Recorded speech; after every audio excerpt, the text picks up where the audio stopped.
Autant en emporte le vent. Publié en 1936, le roman de Margaret Mitchell, lauréat du prix Pulitzer, a connu un succès immédiat. Sur fond de guerre de sécession, il raconte l'histoire de Scarlett O'Hara, une jeune femme du Sud déterminée à sauver sa plantation, Tara. Plus qu'une histoire d'amour, il saisit une nation divisée, brossant un portrait saisissant du Sud d'avant-guerre et des réalités brutales de la guerre. À travers les yeux de Scarlett, les lecteurs assistent à la transformation du Sud par l'opulence à la ruine.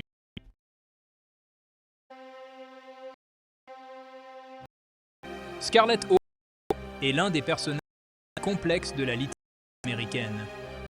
Elle, têtue et indépendante, elle défie les conventions. Alors que la guerre embrase son monde, Scarlett découvre une force et une détermination cachées. Ses défauts, l'égoïsme, la manipulation, la rendent fascinante. Scarlett incarne les contradictions de son époque, tiraillée entre la tradition et l'avenir.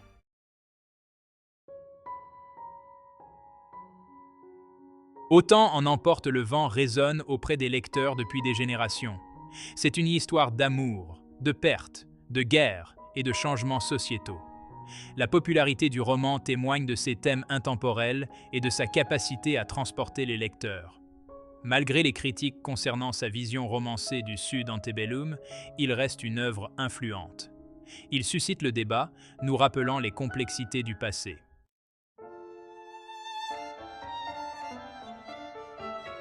Scarlett O'Hara incarne à la fois l'attrait et les limites de la Belle du Sud. Née dans un milieu privilégié, elle est habituée à l'élégance et à l'attention. Sous son charme se cache une volonté de faire et une détermination farouche. Scarlett aspire à l'indépendance et au contrôle au sein d'une société restrictive. Sa force intérieure, masquée par la coquetterie, devient son atout majeur.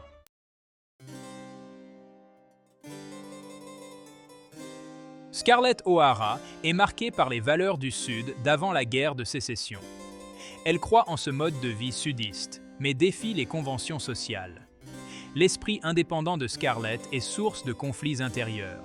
Ses actions reflètent une société au bord du changement. Son parcours met en lumière les dilemmes moraux inhérents aux périodes de guerre.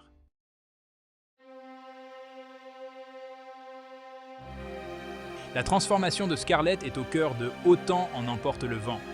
La guerre de sécession la met face à de dures réalités. Elle devient débrouillarde et résiliente, défiant les attentes sociales. Ses choix, dictés par le désespoir, ont un prix. La poursuite acharnée de la survie par Scarlett la définit.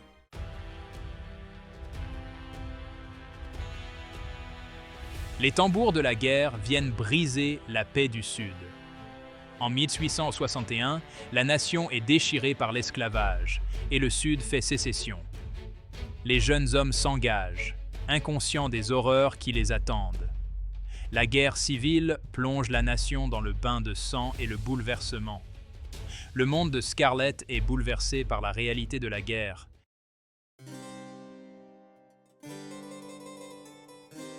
L'optimisme du Sud se transforme en désespoir à mesure que la guerre s'éternise. Le blocus et l'avancée de l'Union laissent derrière eux un paysage de destruction. Le mode de vie sudiste s'effondre sous les assauts de la guerre. Les femmes endossent de nouveaux rôles, devenant pourvoyeuses et protectrices. La transformation de Scarlett commence alors qu'elle est confrontée aux dures réalités de la guerre.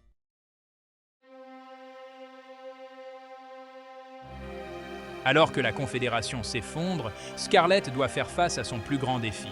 Tara devient un refuge pour les personnes déplacées par la guerre. Scarlett retrouve Tara dévastée, mais trouve espoir dans la terre rouge de Tara. Elle jure de survivre et de ne plus jamais souffrir de la faim. Le vœu emblématique de Scarlett marque sa détermination à protéger son héritage.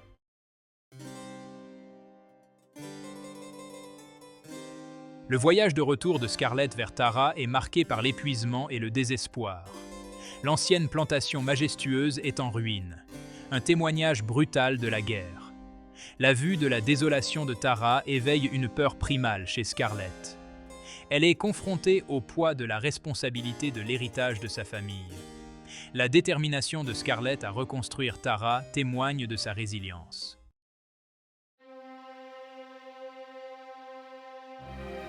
Les journées de Scarlett sont rythmées par le labeur et la faim.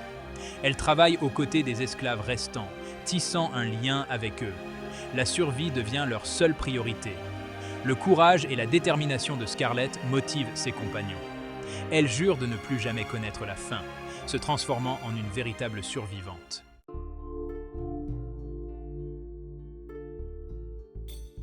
Tara, autrefois opulente, porte désormais les cicatrices de la guerre.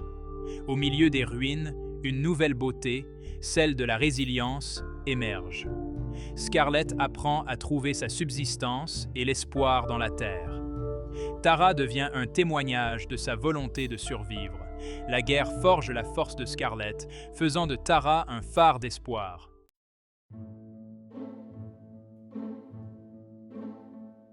La nouvelle des noces prochaines de Scarlett O'Hara avec Rhett Butler a déferlé sur Atlanta comme une tempête d'été, soudaine, choquante et impossible à ignorer.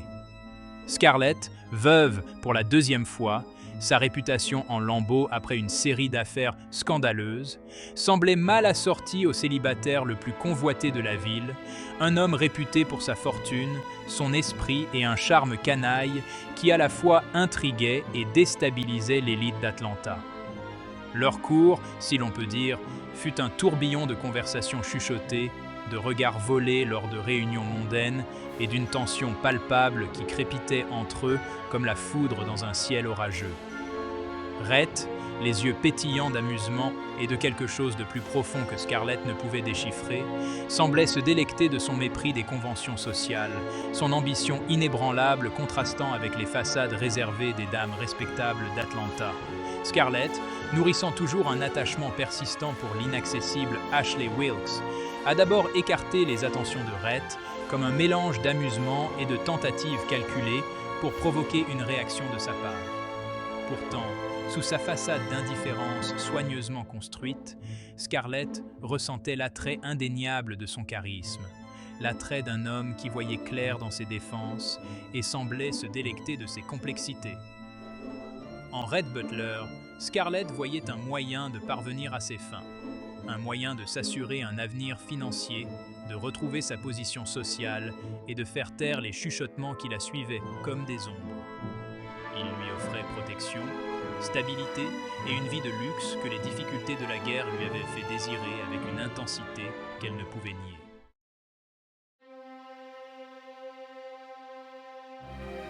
Leur mariage fut un événement fastueux, un étalage opulent de richesse et d'extravagance qui fit jaser tout Atlanta. Scarlett, parée d'une robe époustouflante en velours bordeaux profond, la taille serrée, ses yeux verts pétillants d'un mélange de triomphe et d'une pointe de malaise, jouait le rôle de la jeune mariée rougissante à la perfection.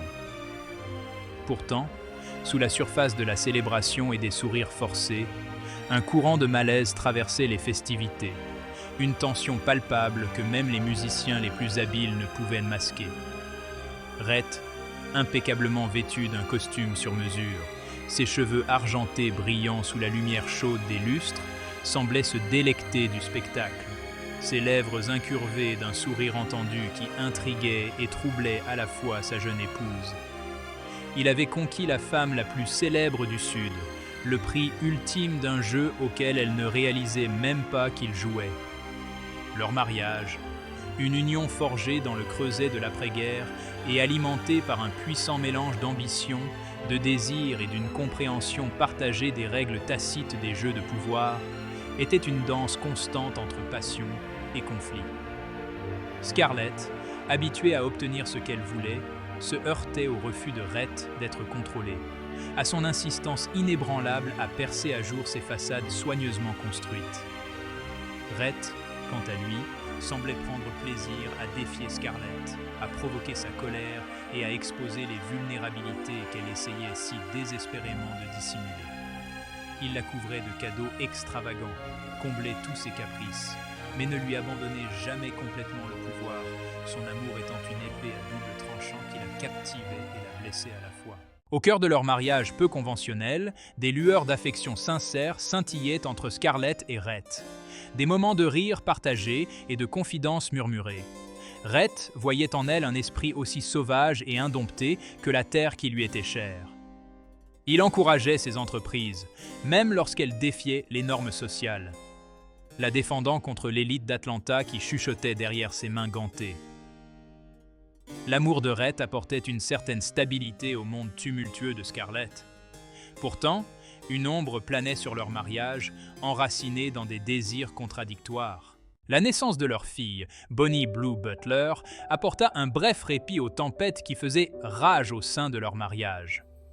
Rhett, le cœur débordant d'un amour qu'il n'aurait jamais cru possible, était fou de sa petite fille. Bonnie devint son univers, sa raison de croire au bonheur. L'amour de Rhett pour Bonnie était farouche, protecteur et indéfectible. Scarlett, absorbée par ses entreprises commerciales, fut touchée et déconcertée par la dévotion de Rhett. Pourtant, même Scarlett ne pouvait nier la joie que Bonnie apportait dans leur vie.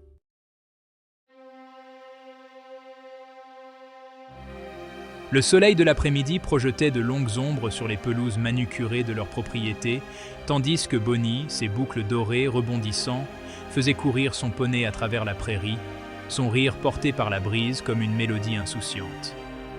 Rhett, le visage marqué d'un mélange de fierté et d'appréhension, observait de loin, le cœur gonflé d'un amour si profond qu'il l'effrayait et le transportait à la fois.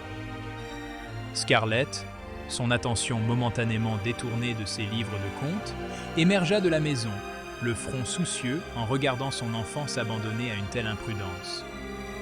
« Rhett, mon chéri », appela-t-elle, sa voix teintée d'une rare note de vulnérabilité. « Ne penses-tu pas qu'elle va un peu trop vite ?» Mais avant que Rhett ne puisse répondre, avant qu'il ne puisse prononcer les mots qui auraient pu changer le cours de leur vie, la tragédie frappa avec la rapidité d'un faucon en piqué. Le poney, effrayé par un mouvement soudain dans les buissons voisins, se cabra, projetant Bonnie par-dessus sa tête. Un hoquet collectif s'échappa des témoins, l'air chargé d'un silence plus profond que n'importe quel cri. Le temps sembla s'arrêter alors que Rhett, le visage blême, se précipitait vers sa fille tombée, son cœur battant contre ses côtes comme un roulement de tambour d'effroi. Scarlett, son calme soigneusement construit brisé en 1000 morceaux, le suivait de près, la main plaquée sur sa bouche pour étouffer un cri qui menaçait de la déchirer de l'intérieur. Ils ont trouvé Bonnie gisant parmi les fleurs sauvages piétinées, le cou brisé, ses yeux autrefois si vifs, fixant le ciel d'un regard vide. Rhett a recueilli le corps sans vie de sa fille dans ses bras, ses cris de douleur avalés par le vent. Scarlett ne pouvait que regarder, pétrifiée d'horreur. Le monde, autrefois si plein de promesses, s'était réduit aux limites de cette prairie ensoleillée, théâtre cruel de l'effondrement de leur fragile bonheur. Au lendemain de la mort de Bonnie, Rhett s'est réfugié dans un monde d'ombres et de chagrins, tandis que Scarlett, cherchant désespérément à l'atteindre, s'est retrouvée rejetée, étrangère dans sa propre maison. La grande demeure de Peachtree Street, autrefois témoin de l'histoire d'amour tumultueuse de Rhett et Scarlett, se dressait désormais telle une coquille vide, sa façade élégante incapable de dissimuler le profond sentiment de perte qui imprégnait chaque pièce. Rhett, les cheveux grisonnants, se déplaçait dans la maison comme un fantôme, sa présence se faisant davantage sentir par son absence que dans les rares moments où il émergeait de son bureau. Scarlett, dont le chagrin était une douleur brute et viscérale, se retrouvait à la dérive dans un océan d'incertitude, la perte de Bonnie ayant brisé ses illusions de jeunesse. Seul le tic-tac de l'horloge comtoise brisait le silence, rappel du temps qui passe. Le point de rupture. La tension entre Rhett et Scarlett, autrefois un cocktail explosif de passion et de conflit, s'était transformée en une résignation lasse. Une conscience mutuelle que les liens qui les avaient unis s'effilochaient irréparablement. Les conversations, autrefois pleines de plaisanteries rituelles et de piquets, se réduisaient à un silence gênant, tué par le cliquetis de l'artillerie sur des assiettes vides. Rhett cherchait dans son travail, dans le commerce maritime. Il voyageait cherchant la distraction dans les bras d'étrangères. Scarlett se consacra à la reconstruction de Tara, l'héritage de sa famille reposant désormais sur ses épaules. Elle mit toute son énergie à redonner à la plantation sa gloire passée. Pourtant, même s'ils cherchèrent du réconfort dans leurs activités respectives, une partie d'eux s'accrochait à l'espoir d'une réconciliation. Demain est un autre jour. La fin, lorsqu'elle arriva, était aussi inévitable que le changement des saisons, aussi déchirante que la lumière déclinante d'un coucher de soleil du sud. Rhett, las de la mascarade, décida de partir, de chercher un nouveau départ dans un monde où les fantômes de son passé ne pourraient le toucher. Il trouva Scarlett dans la chambre d'enfant, les jouets de Bonnie éparpillés, un rappel poignant de la vie qu'ils avaient créée. Scarlett se tenait près de la fenêtre, le regard fixé sur Tara, symbole de sa force et de son espoir inébranlable. La voix de Rhett, autrefois chaleureuse, était maintenant empreinte d'une finalité lasse. Elle se tourna vers lui, ses yeux verts assombris par l'appréhension et un espoir désespéré. « Rhett » murmura-t-elle, les années de non-dit pesant lourdement entre eux. Ce qui suivit fut un flot d'accusations et de regrets. Rhett, le cœur glacé, n'avait plus la force de se battre. « Où dois-je aller ? Que vais-je faire ?» s'écria Scarlett, son sang-froid s'effondrant. « Franchement, ma chère, je m'en fiche complètement, » répondit Rhett, la voix dépourvue d'émotion. Et sur ces mots, il se retourna et partit, laissant Scarlett au milieu des ruines de leur amour. Section 4. Demain est un autre jour. Scarlett regarda la silhouette de Rhett s'éloigner jusqu'à ce qu'il disparaisse de sa vue. Le poids de son absence s'abattit sur elle, et pourtant, il y avait en elle un étrange sentiment de lucidité. Elle l'avait aimé, mais son amour avait été enseveli sous la fierté et l'entêtement. La prise de conscience était venue trop tard, laissant derrière elle un arrière-goût amer de regret. Pourtant, même dans son désespoir, une lueur de l'ancienne Scarlett commença à s'agiter en elle. La terre de ses ancêtres, symbole de l'esprit durable de sa famille, la rappelait à elle. Elle pleurerait Rhett, mais elle ne se laisserait pas consumer par le désespoir. « Demain », se murmura-t-elle, « demain est un autre jour. » Et avec un sentiment de détermination nouveau, Scarlett tourna le dos aux décombres de son passé et se mit à marcher vers l'avenir. Un héritage intemporel. Autant qu'une histoire, autant en emporte le vent, est un véritable phénomène culturel. Le roman et son adaptation cinématographique ont laissé une marque indélébile sur la culture américaine. Scarlett O'Hara est devenue un archétype de la résilience féminine, un symbole de survie et de renouveau. La saga épique de Margaret Mitchell explore des thèmes universels: l'amour, la perte, la résilience et la complexité des relations humaines. La lutte pour se reconstruire sur les ruines de rêves brisés. Le parcours de Scarlett témoigne de la force inébranlable de l'esprit humain. Une invitation à la réflexion. Autant en emporte le vent est une histoire qui vous accompagne longtemps après que vous ayez tourné la dernière page ou regardé la scène finale. C'est une histoire qui invite à la réflexion, à la discussion et à une compréhension plus approfondie de notre histoire commune et de la condition humaine. Alors que nous sommes aux prises avec les complexités du passé et son impact sur notre présent, des histoires comme « Autant en emporte le vent » nous rappellent le pouvoir durable de la narration, sa capacité à nous transporter dans des mondes différents, à remettre en question nos perspectives et à susciter des conversations qui trouvent un écho à travers les générations. Que vous relisiez Autant en emporte le vent pour la énième fois ou que vous le découvriez pour la première fois, laissez-vous emporter par la portée épique de l'histoire, les personnages inoubliables et les thèmes intemporels qui continuent de trouver un écho auprès du public aujourd'hui. Mais prenez également le temps de réfléchir aux complexités de l'histoire, à son contexte historique et à son héritage durable, en engageant des conversations significatives sur son impact sur notre compréhension du passé, du présent et le pouvoir durable de l'esprit humain. Que pensez-vous d'Autant en emporte le vent ? Comment votre compréhension de l'histoire a-t-elle évolué au fil du temps ? Partagez vos réflexions dans les commentaires ci-dessous et poursuivons la conversation. Alors que notre voyage au cœur de l'univers d'Autant en emporte le vent touche à sa fin, nous vous invitons à continuer d'explorer cette histoire intemporelle, que ce soit en partageant vos réflexions, en échangeant avec vos proches ou en approfondissant le contexte historique.